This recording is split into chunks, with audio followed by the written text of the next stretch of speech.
estoy seguro que para mirar un futuro en el arte vamos a volver a recalar en el pasado. Da Vinci y Rembrandt Bouguereau, íconos de la pintura que solo al mencionarlos se vienen inmediatamente sus obras a nuestras cabezas.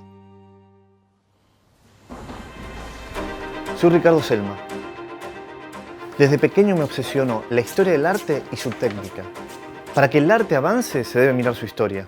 Empezamos a sentirnos en la piel de otros pintores para empezar a habitar mejor la nuestra.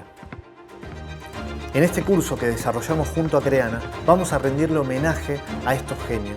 Te voy a enseñar 3 de los estilos de dibujo y pintura más importantes del arte clásico: el Renacimiento, el Barroco y el Academicismo. Veremos sus características más importantes y develaremos secretos de los grandes maestros de la historia del arte. Como proyecto final elegirás uno de los 3 maestros para hacer una obra recreando su estilo y técnica, pero de una manera muy sencilla. Con esto tendrás herramientas necesarias para explorar y desarrollar tu propio estilo.